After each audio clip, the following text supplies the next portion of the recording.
Israel Iran మధ్య కాల్పుల విరమణ ఒప్పందం అంతర్జాతీయంగా హాట్ టాపిక్ గా మారింది. ఒప్పందంపై ట్రంప్ ప్రకటన చేసిన కొన్ని గంటల్లోనే తుస్సుమంది. ఒప్పందం అమల్లో ఉండగానే ఇరాన్ తమపై బాలిస్టిక్ క్షిపణులను ప్రయోగించిందని ఇజ్రాయెల్ ఆరోపించింది. అయితే తాము ఒప్పందానికి తూట్లు పొడవలేదని ఇరాన్ వివరణ ఇచ్చింది.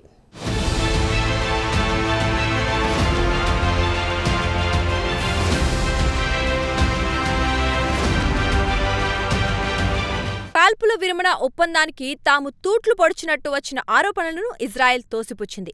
తమపై ఇజ్రాయెల్ నిరాధార ఆరోపణలు చేస్తుందని ఇరాన్ ఎదురుదాడి చేసింది. కాగా ఇజ్రాయెల్ ఇరాన్ మధ్య కాల్పుల విరమణ ఒప్పందం కుదిరిందన్న వార్తలు రావడంతో ప్రపంచ శాంతిని కోరుకునేవారు పండగ చేసుకున్నారు. అయితే వారి సంబరాలు ఎక్కువసేపు నిలవలేదు. ఒప్పందాన్ని ఇరాన్ అటకెక్కించిందని ఇజ్రాయెల్ సంచలన ఆరోపణలు చేసింది. అంతేకాదు, ఒప్పందానికి తూట్లు పొడిచినందుకు ఇరాన్ తగిన మూల్యం చెల్లించుకోక తప్పదని ఇజ్రాయెల్ హెచ్చరించింది.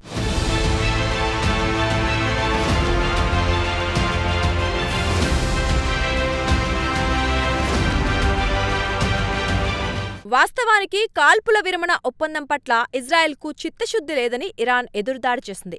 కేవలం అమెరికా అధ్యక్షుడు డొనాల్డ్ ట్రంప్ మాటను కాదనలేకనే విరమణ ఒప్పందానికి ఇజ్రాయెల్ చివరి క్షణంలో అంగీకరించిందని ఇరాన్ అధికారిక మీడియా ఎదురుదాడి చేసింది. తమపై ఇంకా దాడులు చేయాలని ఇజ్రాయెల్ భావిస్తోందని ఇరాన్ ప్రత్యారోపణ చేసింది.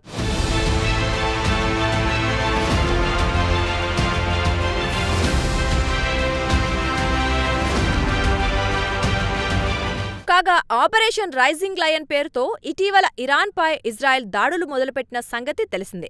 ఇరాన్ను సర్వనాశనం చేయటమే తమ ప్రధాన లక్ష్యమని దాడులు ప్రారంభమైన తొలి రోజుల్లో ఇజ్రాయెల్ ప్రకటించింది. సహజంగా ఇజ్రాయెల్ దాడులు ప్రారంభించి 10 రోజులు అవుతుంది. ఈ 10 రోజుల్లో ఇరాన్ తీవ్రంగా నష్టపోతుందని, చివరికి కాళ్లబేరానికి వస్తుందని అందరూ భావించారు. దీనికి ప్రధాన కారణం ఇజ్రాయెల్ దగ్గర ఉన్న అత్యంత అధునాతన ఆయుధ సంపత్తే. అయితే అలా జరగలేదు. ఇజ్రాయెల్ దాడులను తట్టుకొని ఇరాన్ నిలబడింది. తొలి రోజు ఆత్మరక్షణలో ఉన్న మర్నాడు ఎదురుదాడులు మొదలుపెట్టింది. ఇజ్రాయెల్ బలగాలకు ఇరాన్ సేనలు ధీటుగా బదులివ్వడం ప్రారంభించింది.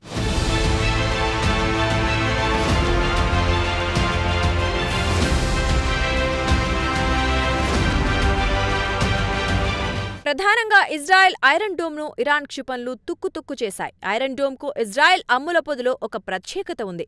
గతంలో హమాస్, హెజ్బొల్లా దాడుల నుంచి ఇజ్రాయెల్ను కాపాడింది ఈ ఐరన్ డోమే. అసలు ఐరన్ డోమ్ను ఇరాన్ సేనలు ధ్వంసం చేస్తాయని ఐడిఎఫ్ కలలో కూడా ఊహించి ఉండదు. దీంతో ఇరాన్ సైనిక పాటవంపై ఇజ్రాయెల్ బలగాల అంచనా తప్పినట్లయింది.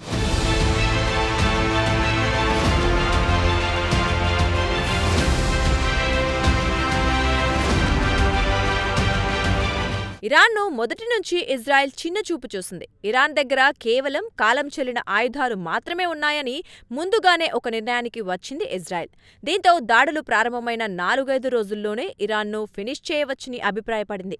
అయితే అలా జరగలేదు. ఇజ్రాయెల్ దెబ్బలకు కాచుకొని యుద్ధరంగంలో నిలబడింది ఇరాన్.